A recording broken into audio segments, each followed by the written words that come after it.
Video na to ay para sa iyo, makinig ka. Hoy, abante. Baka sasabihin mo na naman fake news ako, ha, kagaya ng ibang vlogger. For your information, abante. Okay, makinig ka ha. Hoy, makinig ka. Oh, ikaw abante, ikaw mismo, ikaw. Wala kang pakialam, ha? Sa amin na mga vlogger na nagsisiwalat ng katotohanan. Katotohanan ha. Hindi fake news ha. May pakialam ka kung fake news ang ginakalat namin, okay, abante. May isusumbong ako sa abante, isusumbong kasi ikaw. Di ba pastor ka? Tama ba? Kung hindi nagkakamali ha, pastor ka, di ba? Tama. Kung pastor ka at naniniwala ka sa Panginoong Diyos at gusto mo ng patas sa taong bayan, ha, makinig ka. May isusumbong ako sa iyo. Ha, fake news.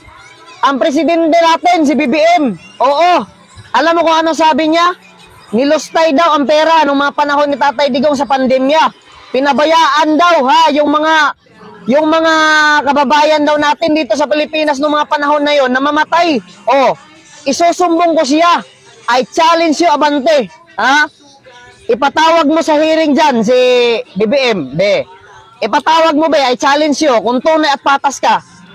Be, kung hindi mo ipatatawag si BBM diyan sa hearing ninyo, ibig sabihin hindi ka patas na tao. Hindi kami naniniwala sa iyo. Yes, tunay. Tama ba mga ka-people? Ha? Iparating nyo tong video na to kay Abante ha. Hindi ako maniniwala sa iyo, Abante.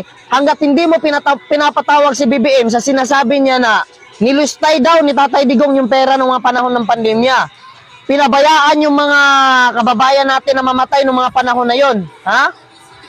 Fake news yun, Abante. Fake news yun dahil nung mga panahon na yon, ha? Hindi nagpabaya si Tatay Digong ng mga panahon na yun, abante, okay? At kung tunay ka, maraming mga loyalist ngayon dyan, ha, na nagpapakalat ng fake news, hindi, wag lang didiis ang gisahin ninyo dyan sa Quadcom, ha? Para maging patas at maayos yung pagtingin ng mga tao dyan sa inyo, ha? Para papaniwalaan namin kayo, okay, abante? I challenge you, abante, ha? Sana makarating tong video na to, be. Para maniwala ako sa iyo, at kami, maniniwala kami sa inyong lahat na nasa Quadcom. Ipatawag nyo si BBM dyan sa hearing, be. Sa hearing ninyo dyan sa Quadcom, be. No. Regarding sa sinabi ko, kung tama ba yun o mali, be. Yun lang po mga ka-people at mapagpalang araw pa sa inyong lahat mga ka-people, no? God bless you all mga ka-people.